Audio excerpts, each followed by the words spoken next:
생명의 말씀 선교회는 카더라? 생명의 말씀 선교회는 예배 시간에 사도신경을 외우지 않는다. 카더라? 안녕하세요. 자나 깨나 죽으나 사나 오직 진실만을 고집하는 진실탐험대입니다.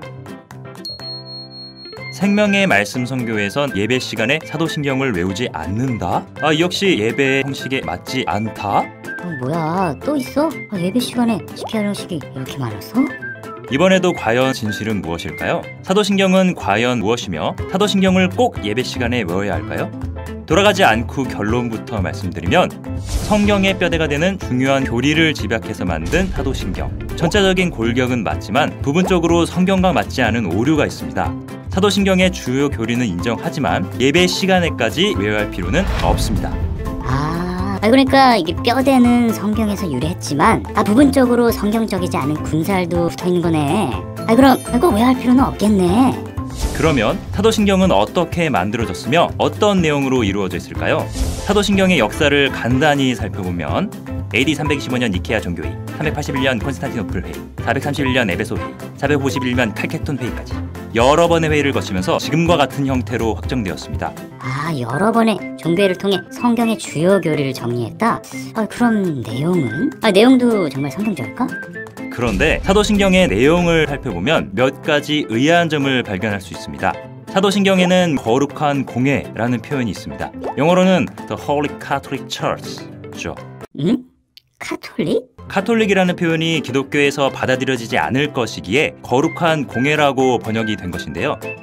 물론 당시에는 지금처럼 카톨릭과 기독교가 나눠져 있지 않았기에 카톨릭이라는 말이 유니버스, 보편적인이라는 뜻으로도 쓰이기 때문에 보편적인 교회를 뜻한다고 주장하기도 하죠. 하지만 거룩한 공회라는 표현도 성경에 비추어 봤을 때 합당한 표현은 아니라는 것입니다. 성경에 나오는 공회는 예수님을 죽이는 데 앞장섰고 역사 속에서 공회는 성경과 배치되는 결정을 여러 번 한 것이 사실이죠. 부분적인 단어뿐만이 아닙니다. 사도신경 영어 버전을 보면 이런 표현이 있습니다. He descended into hell. 예수님이 지옥으로 내려가셨다?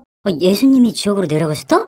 뭐야? 우리말로 번역할 때 이 내용은 성경과 맞지 않기 때문에 삭제되었습니다. 예수님이 장사되고 부활하시는 3일 동안 지옥에 있다가 오셨다는 말이니 이 역시 성경과 부합하지 않죠. 뿐만 아니라 이런 내용도 있습니다. 본디오 빌라도에게 고난을 받으사. 얼핏 보면 맞는 내용 같지만 성경을 정확히 읽어보면 맞지 않죠. 예수님을 십자가에 못 박은 사람들은 대제사장, 율법사, 바리새인들을 포함한 유대인들이었죠. 빌라도는 예수님을 놓아주려고 애쓰다가 결국 예수님을 죽음에 내어주고 말았을 뿐이죠.